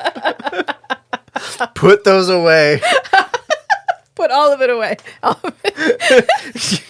I'm going to get the fuck out of here. Someone get this woman a wet wipe. A towel. A bath towel. Oh, God, the scene. And I know how much I love this episode, and I know how much I love this flashback, but I have got to tell you, every time I see Be My Valentine, what flashes in my mind is that scene where he's attempting to suck her soul out of her body through her face with her head tilted back. And then I just watch another episode because I'm like, I can't do that again. But then we come back to the precinct. So lesson learned. Lesson learned. Nick is going to back off on whatever was happening with him and Natalie. Yeah. And I think Nick forgot. I think Nick forgot they had that bargain because he doesn't go there immediately. He's like, why are you fucking with me? right. And LaQua's like, you know. And Nick's like, that was 800 years And Nick's ago. like, Come on. fucking seriously, are we still on about that? And he was like, toast the love of my life. Yes, we're still on about it. She was my fated mate. I don't get that back. And so we get this nice, plausible plot arc with Nick and Natalie and LaCroix. Yeah. But then we also get the yeah, plot device. We finally get to where we resolve some of keep- that relationship ambiguity. Yes. Yeah. Finally. And we get the plot device that actually keeps them apart to maintain the tension. Correct. And then we go back to the precinct because we got to have some wrap up because Nick has to go back to his life after this. So he's sitting at the desk, like looking at his pillbox. And he gets a call from Skanky. And Skanky's like at a Cabana. tiki bar. Tiki bar. And he's like, woo, guess where I am? And it turns out that Myra was like, not again, Skanky. And so she just flew to Hawaii, sent him a cab and a ticket, and then met him at the Hawaii airport wearing a grass skirt and a lei. And he's like, so I guess I'm in Hawaii now. And I convinced some of my buddies who were going to meet me in Vegas to come here. So can you tell them that I'm at the Dolph Inn and that poker's on Friday? Thanks. And Nick is like, Myra's a saint. Because in fact, Skanky leches at one of the like people there while he's there. He's like, whoa, when a scantily clad woman walks by. And then Natalie comes in and she's like, I don't remember anything of what happened last night. I remember walking in the door. And that's it. And that's it. And she goes, I'm so sorry. I usually hold my wine better than that. And Nick is like, it's cool. We had a great time. And she's like, really? Did we have a good time? And he's like, yeah, we did have a really good time. And she's like, I'm so glad. I'm so glad we had a really good time. You know, I've just been so stressed at work. And, it's a relief to know we had a good time. And then she goes, you know, we should do that again sometime. And he's like, yeah. About that. So this leads me to the question of Natalie is fully aware that this man can hypnotize people. She forgot an entire evening. And at no point is she like, hold the phone. She knows that Nick can hypnotize people, but she also knows from experience that Nick's hypnosis doesn't work on her. Mm-hmm. So, did not work on her previously. Maybe it works on her inebriated. I'm just saying, well, that's trust, I guess. Yeah. Me, I'd be like, did you do that? Did you do that? Did you take my memories away? Did that one happen right now? And of course, Natalie's just like, oh, Nick wouldn't do that to me. Oh, the old Nicky, he never would have done that. So not only is Natalie not aware that there's an entire group of enforcers that would kill her, but she doesn't know that LaCroix also wants to kill her. And has had an extended conversation with her. Oh, Natalie. Poor Natalie. He's like, you get just enough information about what you need to know. You know, we've had the conversation about whether or not Nick is using her before. But I do think he's BSing when he's talking to LaCroix. Oh, yeah. I think he was fully prepared to explore the possibilities of this relationship. He was like, okay, I think I'm ready. Like, we're at a good place. I think I'm ready to try something new. And then he was like, abort. Right. LaCroix The Valentine's Day thing was a nice inspiration to spur him on. But then LaCroix had to get involved. And then LaCroix had to stick his unhinged nose into the business, which I can totally understand why he did because, wow, this was a good episode. There was a lot going on. Everybody's motivations were clear. Yep. We actually had they still worked in a crime, which gets plausibly solved. Impressive. In like 25 minutes. Yeah. And then they spend the rest of the time on whatever happens at the restaurant. You know what? I wish I could be hypnotized into forgetting that scene. She's like, oh, what? God. What are these like drip marks on my shirt? She's like hanging her dress up and it's all damp down the front. She's like, what did I do? What is this? Especially if, we figured his saliva had to be clear or his teeth would be tinged pink. Yeah. Yeah. I don't know. I don't know how I feel about that ending. I mean, I get it. There's definitely, if you can watch kissing scenes without feeling like you want to claw yourself out from your meat shell from the inside out, then great. I'm sure you absolutely love that. There was only one kissing scene in this episode. There's at two Natalie's apartment. Oh, okay. And he gave her this nice, gentle kiss. And then there was another scene with mouth stuff. But I don't want to classify that as kissing because that would be a disservice to the classification of kissing. Yeah. Well, can you blame the makeout king for wanting to have range? Okay. When you do one thing. No, I can't blame him. You got to do it well. Although it was interesting having seen him perform live, like up close. Yeah. I recognized a lot of his like expressions Yeah. from Nick Knight versus his character on stage. Yes. It was a little disorienting. Like, oh, yeah, that expression. Okay. Oh, I know that one. Yeah. I've seen that one before. Yeah. Yeah. Yeah. It's kind of like, oh, I don't know. I think if he'd been in a lot more stuff and you got used to seeing him in a bunch of different stuff, then when you go to see him in a play, it'd be like, oh, okay, here's another whatever. It's like seeing Christian Bale in another movie. Okay, here's Christian Bale in another movie. But like, he's Nick Knight because I've never seen him in anything else. And so when I go see him in something else, I'm like, look, Nick Knight is in this play. He's not. He's Garrett Wynn Davies. He's an actual person who does things and has a life and has like... And has had a whole 30-year career since Forever Night came out. And I started watching Dracula the series, which is available in total on YouTube. And there's not much of it. It's only one season. Which Dracula? Is that the one? It's the one from 1990. Oh, 1990. And Garrett plays a vampire called Klaus. I can't even with Klaus. First of all, his hair is like stuck to his head. I do not know how much shellac was required to tame that hair, but however much they needed, they used. Okay. And he's like a over the top, like Dracula vampire. It's an experience, let me tell you, because he still does the whole like thing, but he's more of a... Anyway, so he's been like fucking around and finding out around the whole countryside, and Dracula calls him in and is like, you need to get it together. This is not how we act now. Dracula's a bad guy. He's a bad guy, but it's like a plucky kids series. So these plucky kids keep like defeating Dracula's evil plans. And he's like, ah, drat, foiled by the children again. And then Klaus shows up, and then they end up, the one kid is trying to fix this antique radio, and he ends up figuring out how to listen in on cell phone conversations. Please don't unpack that. There's no way to unpack that. And then they figure out where Dracula's going to be and where Klaus is going to be, because Klaus is going to pay off this environmental minister so that this pollution bill won't go through, because Dracula is like actively trying to destroy the world by being a billionaire. There's a really allegory. There's a really funny episode where like Mount Vesuvius erupts, but only one lava flow comes out and it destroys Dracula's villa. And then there's a collapse at this diamond mine in South Africa, and it destroys Alexander Lucard's diamond mine. And then like this Korean factory blows up. Like thousands of people lose their lives over this, right? Mm-hmm. But what it is Nosferatu has come back and he's fucking with Dracula.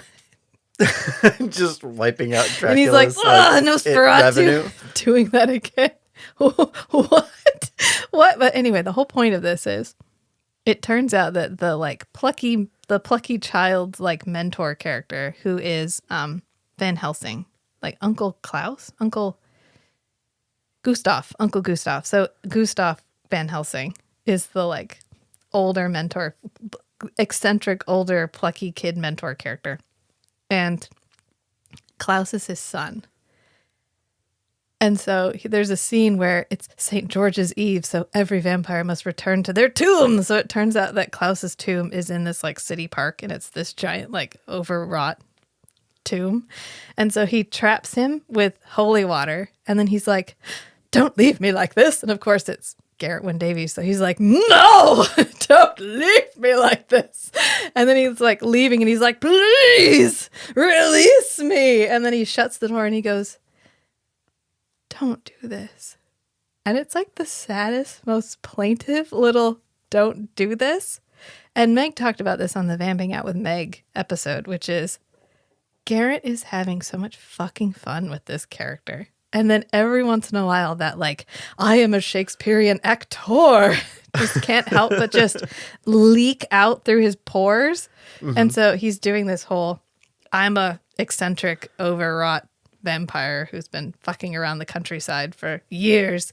And now I'm trapped in this circle of holy water. Please, sir, come back and save me. And just all that sincere emotion that he's been holding back all comes out in this tight, dense stream and into your heart. Right into your heartstrings. That's exactly what it does.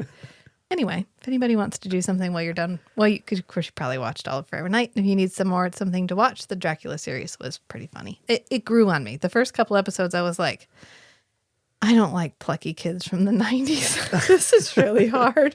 I'm sure if I went back... Those meddling kids. I'm sure if I went back and tried to watch some of our kid shows, like Alex Mack. Remember the one where she gets superpowers from toxic waste? I'm sure that would be terrible. Clarissa Explains It All. My Secret Identity. Yeah, all of those ones where at the time we were like, oh, these are so cool. And now you watch it and you're like, why are the parents such morons? And these kids are like putting one over on them all the time.